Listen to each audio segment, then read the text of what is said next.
দুটি বিষয় আপনাদের কাছে উল্লেখ করব। তার আগে আমাদের মাননীয় প্রধানমন্ত্রীর যে গ্যারেন্টি তথা বিজেপির যে সংকল্পপত্র, সেখানে আমরা আজ থেকে সরকারি বাসে আমাদের বোন দিদি কন্যাদের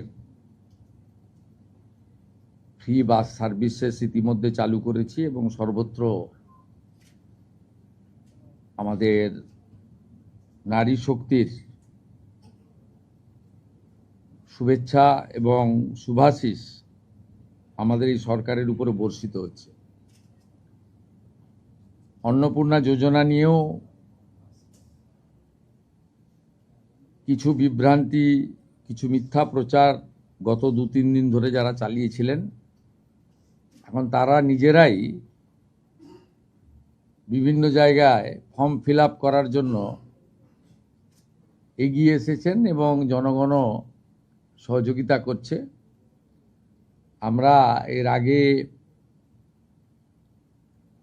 অফলাইনে চালু রেখেছিলাম, আজ থেকে অনলাইনেও চালু হয়ে গেছে এবং আমাদের 20 জন আধিকারিক, প্রিন্সিপাল সেক্রেটারি লেভেলের অফিসার জেলায় জেলায় গিয়ে এই কাজ মনিটরিং করছে এবং আমরা আশা করছি বুধবার খুব বড় সংখ্যায় আমরা ট্রান্সফার করব এবং সেই দিন রাজ্যের বিভিন্ন ব্লকে, এসডি অফিসে, মিউনিসিপ্যালিটিতে এই কর্মসূচি সূচনাতে আমাদের ছোট একটা ইভেন্ট হবে এবং আমরা নবান্নর সভাগৃহ থেকে রাজ্য মন্ত্রিসভার সদস্যদের উপস্থিতিতে একটা মিডিয়া ইভেন্টও করব। আমি এই সংক্রান্ত আপনাদের কাছে কেন আমরা বিস্তারিত তথ্য সংগ্রহ করছি, আমি এর আগে ওই রাকিবুল শেখের কথা বলেছিলাম। এই কেসে অনেক বড় পর্দা ফাঁস হয়েছে। বহরমপুর পিএস কেস নম্বর 843/2026,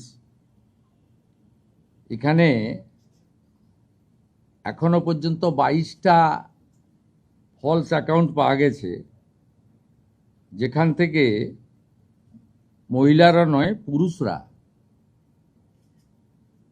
লক্ষ্মীর ভাণ্ডারের টাকা নিচ্ছে এবং এটা অনেক বড় সংখ্যা হবে এবং যত এটা আরও আমরা তদন্তের গতি পুলিশকে বাড়াতে বলেছি।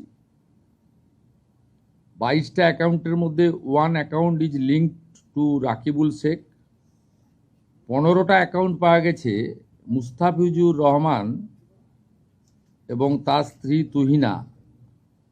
এরা 15টা অ্যাকাউন্ট চালাচ্ছেন লক্ষ্মীর ভাণ্ডারে। 6টা অ্যাকাউন্ট পাওয়া গেছে তারিকুল রহমানের। যারা 12 পাতা, 16 পাতা, 18 পাতা করছেন, এই রিজেক্টেড, জনগণের দ্বারা রিজেক্টেড নেতা এবং তাদের দলের লোকেদের বলবো যে এই সংখ্যাটা কত হবে আমরা জানি না। অবৈধ অনুপ্রবেশকারীরা তো পাচ্ছেন, তার সাথে সাথে হাজার হাজার তৃণমূল কংগ্রেসের নেতা যারা মহিলা নন বা এই কর্মসূচির আওতায় আসেন না, তারা লক্ষ্মীর ভাণ্ডার লুট করেছেন, সেটা আমরা পেয়েছি। আমরা কাউকে ছাড়বো না। আমি ডিজিপিকে বলেছি সিট গঠন করতে এবং যেহেতু মানিটারি ডিফলকেশন আছে, মানি লন্ডারিংয়েও এদের কেসকে ট্রান্সফার করার জন্য আমরা ডাইরেকশন দিয়েছি। আমরা হিসাব করে দেখেছি এসআইআরে নাম বাদ যাওয়া এবং এই রাকিবুল, মুস্তাফিজুর, তারিকুলরা মিলে অন্তত 30 লক্ষ ফলস লক্ষ্মীর ভাণ্ডারের টাকা তুলছেন। 30 লক্ষ গুণিতক 1,500 টাকা করে যদি হিসাব করেন, কত হাজার কোটি টাকা আপনাদের জনগণের টাকা কিভাবে এরা লুট করেছে। এই লুটেরাদের পার্টি, এটা তার প্রমাণ। আমরা এদেরকে একেবারে গ্রাসরুট থেকে ক্র্যাকডাউন করব আইনের মাধ্যমে।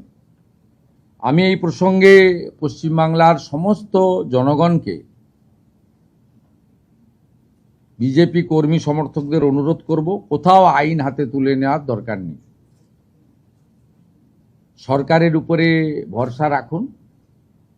বহু জায়গায় এমএলএ, এমপি, কাউন্সিলর, চেয়ারম্যানদের অফিস থেকে সরকারি মাল উদ্ধার হচ্ছে, এগুলো পুলিশকে উদ্ধার করতে দিন। ভিডিওরা, ম্যাজিস্ট্রেটরা যাচ্ছেন, ভিডিওগ্রাফি করবেন। আপনাদের কোথাও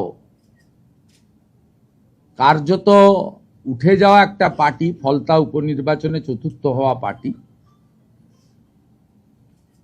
তাদের লোকেদেরকে কোনো রকমভাবে আইন হাতে তুলে নিয়ে বা বিক্ষোভ দেখিয়ে, সব বিক্ষোভেই কোথাও ডাইরেক্টলি পলিটিক্যাল পার্টি যুক্ত নয়, জনরোষে হচ্ছে, আমরা জানি এটা। আমরা এক্ষেত্রেও জনগণকে আমি মুখ্যমন্ত্রী হিসেবে অনুরোধ করব যে অভিযোগ দিন, আমরা ব্যবস্থা নিচ্ছি।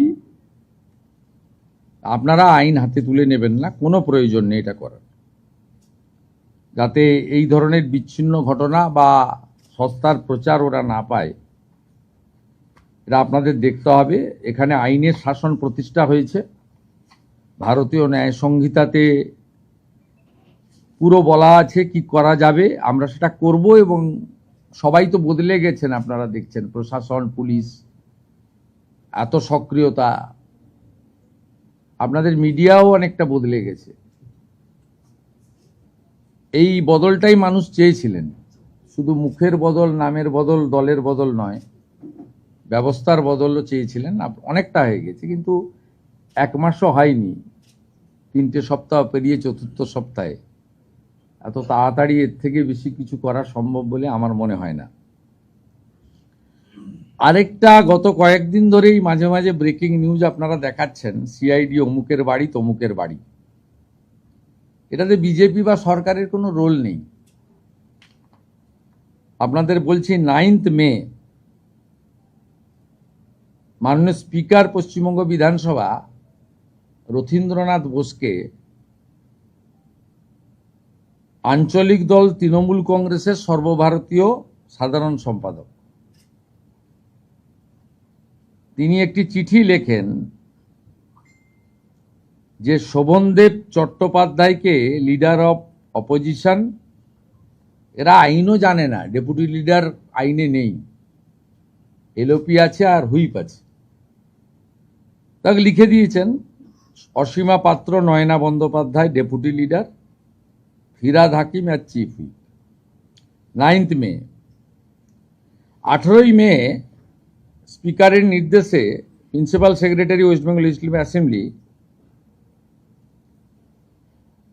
আমাদের যেমন সরকার ক্লেম করতে যখন আমরা গেছিলাম লোকভবনে ভূপেন্দ্র যাদবজির নেতৃত্বে, শ্রমিক ভট্টাচার্য মহোদয়ের নেতৃত্বে, সেদিন আমাদেরও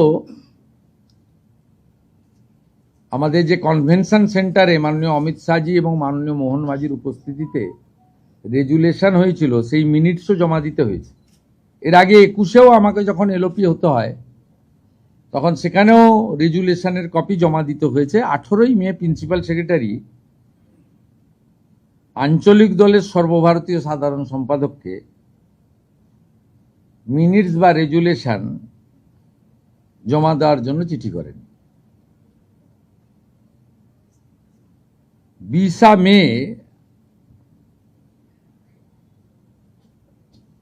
তৃণমূল কংগ্রেসের সাধারণ সম্পাদক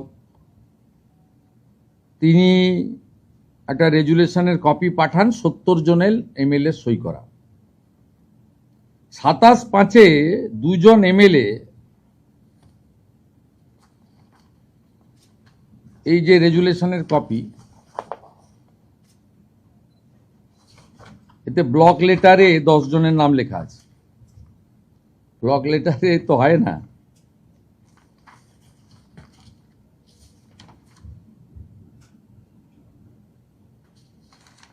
এখানে 2জন এমএলএ, মাননীয় ঋতব্রত বন্দ্যোপাধ্যায় এবং সন্দীপন সাহা, তারা অভিযোগ করেন, বলে দিচ্ছি অভিযোগটা কি। Two MLAs of AITC submitted a complaint to the Honorable Speaker alleging that no resolution was adopted with regard of selection of LOP on 6/5/2026. They had signed in the meeting resolution book on 19/5/2026. The complaint alleged that the resolution dated 6/5/2026 was manufactured and fabricated. The complaint mentioned that as many as 14 signatures were in block letters.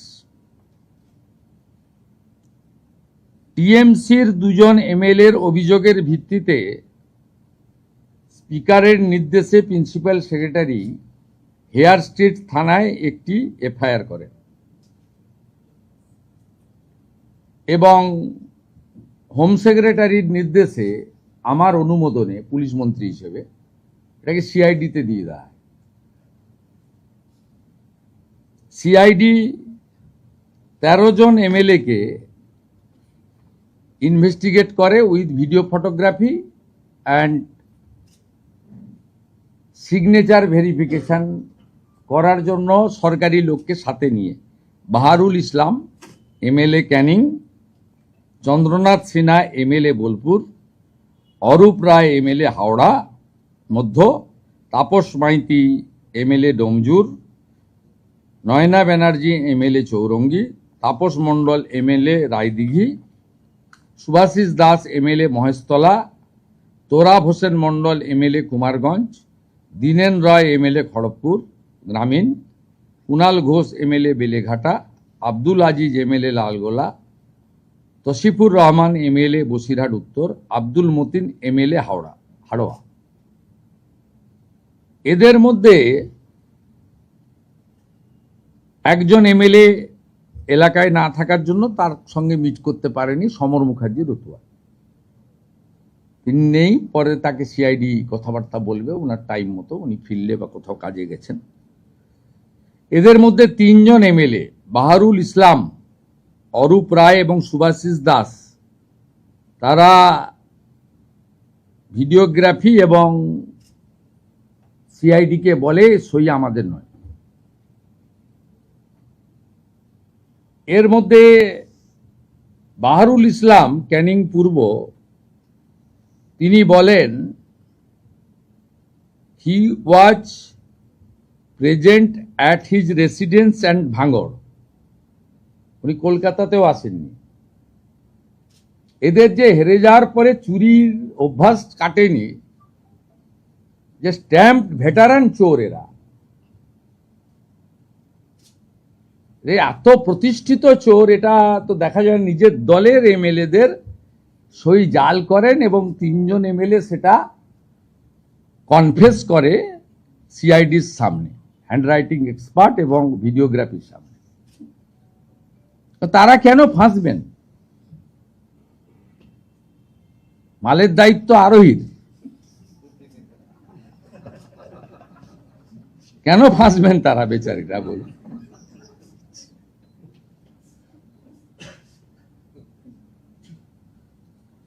CID একটা notice করে ওই আঞ্চলিক দলের সাধারণ সম্পাদককে, যে আপনি রেজুলেশনের বুক নিয়ে আজকে হাজির হবেন। বাকিটা সিআইডি পুলিশ বলতে পারবে, সম্ভবত আমাকে ডিজিপি বলছিলেন উনি টাইম চেয়েছেন, সেটা তাদের প্রসিডিওর অনুযায়ী করবেন। আমি ইনভেস্টিগেশন পার্টে ঢুকবো না, it's not my duty.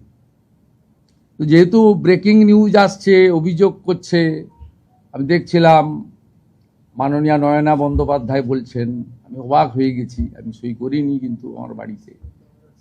Kunal বাবু বলছেন, তারপরে চন্দ্রনাথ সিনহা উপদেশ দিচ্ছেন যে আমি সিআইডি এসেছিল তাদের উপদেশ দিয়েছি যে এইভাবে করা উচিত, আমাদের তো ডেকেই বলতে পারতেন। ডেকে বলবে কেন ভাই? মিনিটস রেজুলেশন তো আমাদেরকেও দিতে হয়েছে লোকভবনে, আমাকে যে দলনেতা করেছে বিজেপি। 21-এ আমি যে এলওপি হয়েছি তার রেজুলেশন দিতে হয়েছে মিটিংয়ে। যে তুমি তোমার লোকেদের সইগুলোকে ফরজারি করবে, এটা তো পাবলিক ডোমেনে এখন। এরা এত বড় করাপ্টেড। এবং আমি সিআইডিকে বলেছি, ভারতীয় ন্যায় সংহিতাতে ফৌজদারিতে যা যা আছে অ্যাকশন আমরা নেব। কারো অসুবিধা থাকলে, কেউ অসুস্থ থাকলে তাকে টাইম দেবেন কিনা আইও বা তার অর্গানাইজেশন ঠিক করবে, ওখানে আমি ইন্টারফেয়ার করব না, ইটস নট মাই ডিউটি। কিন্তু এর সঙ্গে সংবাদ মাধ্যমের প্রচার, তাতেই মনে হতে পারে প্রতিহিংসা নিচ্ছেন, কিন্তু প্রতিহিংসা আমরা নিতে চাই না, কারণ উঠে গেছে পার্টিটা, তো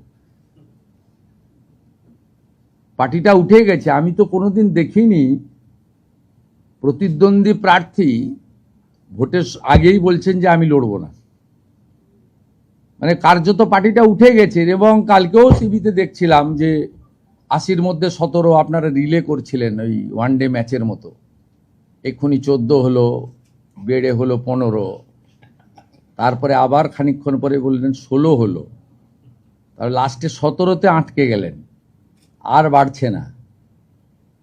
তারপরে অসমর্থিত সূত্রে 20, কেউ বলে 17, বললেন আজকের মতো বাতিল। এত আন্দোলন হচ্ছে চারিদিকে, মিছিল আর মিটিং, বিধায়করা পৌঁছাতে পারেননি। মিছিল কি হয়েছে আমরা দেখেছি গতকাল, আজও দেখব। আপনাদের কোনো লোক রাস্তায় নামবে না, রাস্তায় নামবে না। যে কাণ্ড কারখানা আপনারা করেছেন, কোনো সুযোগ নেই পশ্চিমবঙ্গে আপনাদের।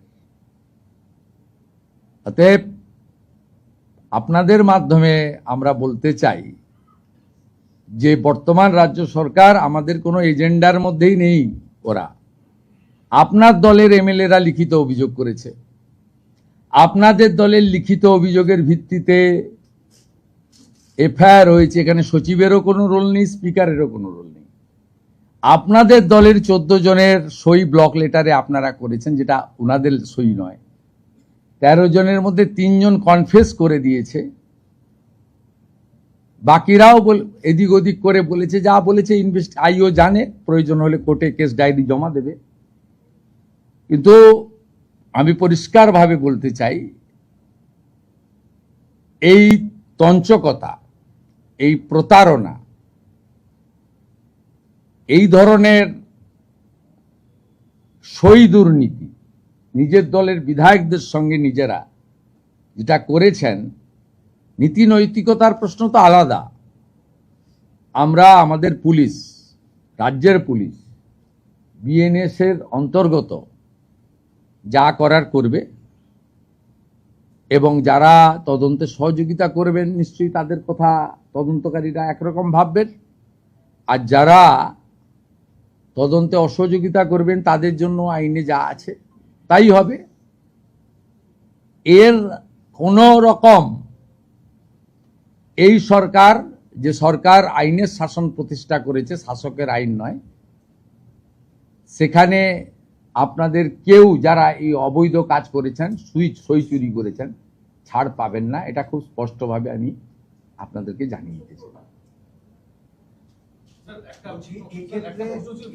এক্ষেত্রে নিয়ম কি হবে যে যতদিন পর্যন্ত এটা মিটছে, মানে 18 তারিখ থেকে তো অধিবেশন শুরু হচ্ছে, এরা কি বিরোধী দলের মর্যাদা পাবে, নাকি এই প্রক্রিয়াটা শেষ হওয়ার পর তারা পাবে? আজকে তো 1 তারিখ, 8 তারিখ একদম দেরি আছে। তারপরে ওনাদের আইনে পদ্ধতিতে যা আছে করতে হবে, রেজুলেশনের সঙ্গে মিনিটস দিতে হবে, সই করে দিতে হবে, তাতে নিয়ম যা আছে সেই নিয়ম অনুযায়ী অধ্যক্ষ ঠিক করবে, নবান্ন থেকে মুখ্যমন্ত্রী ঠিক করবেন না। আইনে কি আছে বলা আছে, কি হতে পারে না পারে। কিন্তু যারা সই জাল করেছেন তাদের বিরুদ্ধে অ্যাজ এ পুলিশ মিনিস্টার, যেহেতু মামলাটা সিআইডি টেক আপ করেছে, আমি বলতে পারি আইনে খুব কঠোর এবং কঠিন ব্যবস্থা আছে। আমরা সেই ব্যবস্থা নেব এবং আমরা প্রয়োজনীয় সুপারিশ রাজ্য বিধানসভা থেকে পুলিশ করবে। এক হচ্ছে আপনার সই অন্যজন করতে পারে না, প্রথমত। এবারে স্বীকার করতে হবে, যারা অলরেডি তো 3 জন বলেছেন আমাদের সই নয়। এবার আপনার নামটা যদি আমি লিখে দিয়ে থাকি, যিনি সেন্ডার তাকে জবাবদিহি করতে হবে কেন তিনি ফরজারি করেছেন। আইনে যা ব্যবস্থা আছে তাই হবে। सर क्या एसआईटी गठन किया गया है सीआईडी की तरफ से ये पूरा जांच के लिए पश्चिम बंगाल? देखिए, जब ये एफआईआर हुआ था हेयर स्ट्रीट पीएस में, तब वहां से हेयर स्ट्रीट पुलिस स्टेशन ने होम डिपार्टमेंट में सूचना दिया है, जो कलकत्ता और कोलकाता बाहर का बहुत सारा एमएलए लोग है, और यहाँ हमारी सिग्नेचर एक्सपर्ट, उनका फॉरेंसिक वीडियोग्राफी, एक थोड़ा बड़ा इन्वेस्टिगेटिंग प्लेटफॉर्म चाहिए इसको इन्वेस्टिगेशन करने के लिए।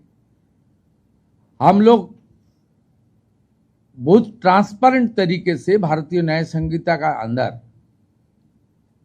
जिस तरीके से इन्वेस्टिगेशन होना चाहिए, सही इन्वेस्टिगेशन, इसके लिए एक कॉम्पिटेंट अथॉरिटी है सीआईडी। कुछ विधायक कलकत्ता का है, कुछ विधायक कलकत्ता का बाहर है, इसलिए अच्छा इन्वेस्टिगेशन के लिए as per the recommendation of the home secretary of the state I approve इसमें सीआईडी इन्वेस्टिगेशन करे, सीट बनाए और इन्वेस्टिगेशन शुरू हो गया। जो आपका मीडिया के द्वारा पिछले 2-3 दिन से रिले हो रहा था, इस टीएमसी का एमएलए का घर में सीआईडी आ गया है, ये जा रहा है, और टीएमसी का नेता लोग वेंडेटा, ये आक्रोश की राजनीति, बदला का राजनीति कर रहा है, ये सब जो बोल रहा था। इसलिए मैं आज थोड़ा डॉक्यूमेंट का साथ एक केस हिस्ट्री आपको बोला है। टीएमसी बंगाल का जनता का साथ तो भ्रष्टाचार किया है, अभी उनका खुद एमएलए का साथ भ्रष्टाचार कर रहा है। टीएमसी चोर है, आपने खुद चुने हुए एमएलए का सिग्नेचर चोरी कर रहा है, इसलिए जनता को ये मालूम होना चाहिए इसमें बीजेपी और सरकार का कोई रोल नहीं है। जो कंप्लेन है, कंप्लेन 2 टीएमसी का एमएलए ने किया है, ऋतव्रत बंदोपाध्याय और संदीपन साहा, इसमें कोई हमारी रोल नहीं है। लेकिन हम लोग इन्वेस्टिगेशन में प्राइमरी जो मिला है बहुत खतरनाक चिंता का बात है।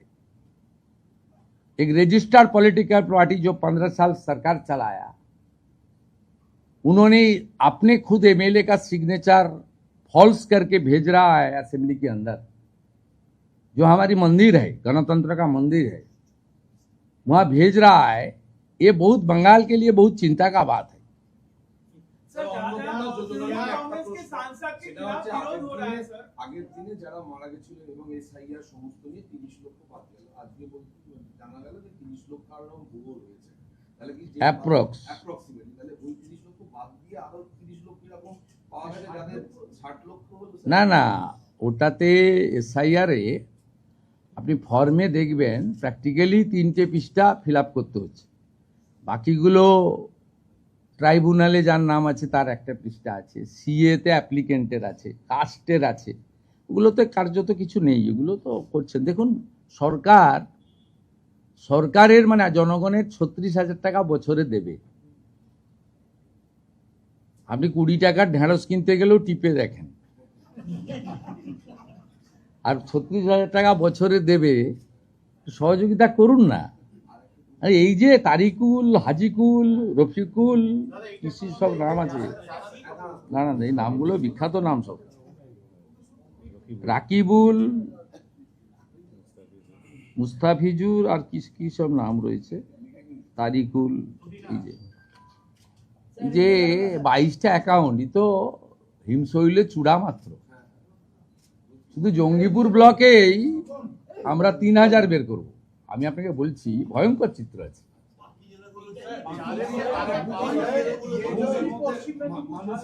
একটু আগে পশ্চিম মেদিনীপুরে একটা অ্যারেস্ট হয়েছে, দেখবেন আপনি, ফলস বার্ধক্য ভাতা, বিধবা ভাতা নিচ্ছিলেন। এরা যা করে গেছে ভয়ঙ্কর। আপনি যদি, আমরা পরিষ্কার বলেছি, পরিষ্কার দেখুন,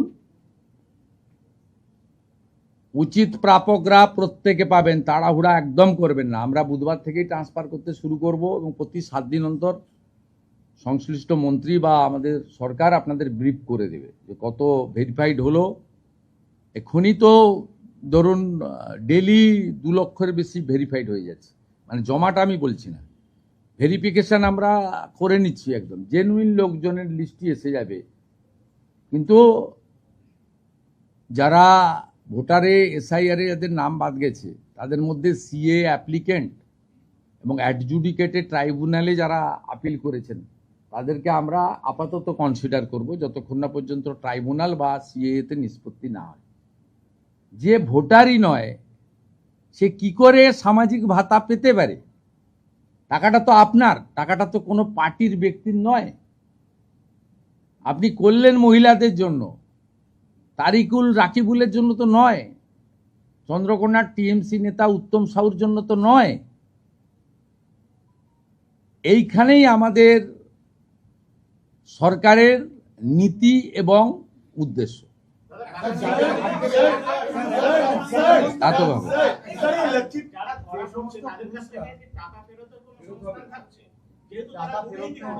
না, it is too early to say, এখনই বলা সম্ভব নয়। আমরা ভলিউম অফ মানি দেখব, যে মানি লন্ডারিং এর অ্যাক্ট রয়েছে, দেখা যাক।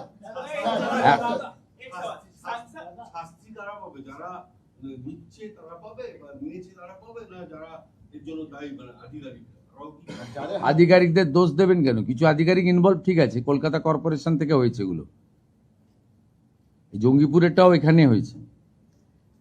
আপনি আগের সরকার কি ভেরিফিকেশন করেছে?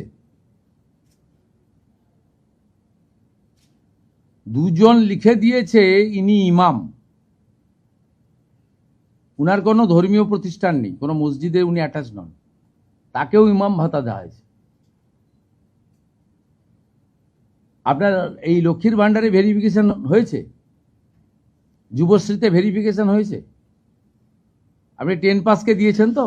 আমি আপনাকে কয়েকশো দেখিয়ে দেবো 4 পাসকে দিয়েছেন।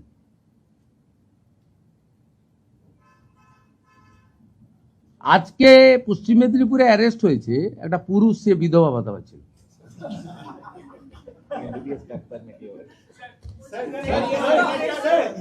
একটু একটু একটু আমাকে পরিষ্কার করতে দেন, একটু টাইম দেন।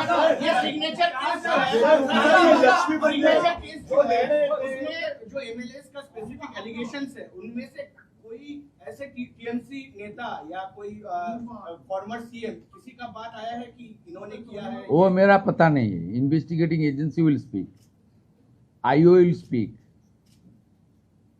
मैं ये जानकारी एज ए होम मिनिस्टर आप लोग को दिया इसलिए, पिछले 3 दिन में आप लोग रिले कर रहा है, बोलपुर से सीआईडी, यहाँ से सीआईडी, और टीएमसी का लोग बड़ा बड़ा बानी दे रहा था, सैराचार सैराचार, वेंडेटा वेंडेटा।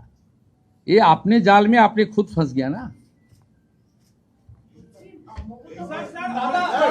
आपने फंस गया। आपने एमएलए लोग कंप्लेन किया, कंप्लेन बीजेपी नहीं किया, स्पीकर साहब नहीं किया, असेंबली का सचिव नहीं किया। आपने 2 एमएलए ऋतव्रत जी और संदीपन शाह, वो ठीक ही किया, नहीं ले बाद में तो वही भी फंसता था। उन्होंने बता दिया लिख के, जे 14 एमएलए ब्लॉक लेटर में नाम लिख के दिया है दूसरा कोई आदमी, वो दूसरा आदमी कौन है इसको पता करना चाहिए, इसलिए इन्वेस्टिगेशन। 3 तो ऑन रिकॉर्ड बता दिया, ये हम लोग का सिग्नेचर ही नहीं है। আমি সব বলে দিয়েছি কমপ্লেনারকে, যাদের সই ফলস বলে টিএমসি 2 জন এমএলএ কমপ্লেন করেছেন 14 জনের, সমর মুখার্জি ছাড়া 13 জনের সঙ্গে কথা বলেছে সিআইডি, এবং 13 জনের মধ্যে 3 জন কনফেস করেছেন যে সই আমার নয়।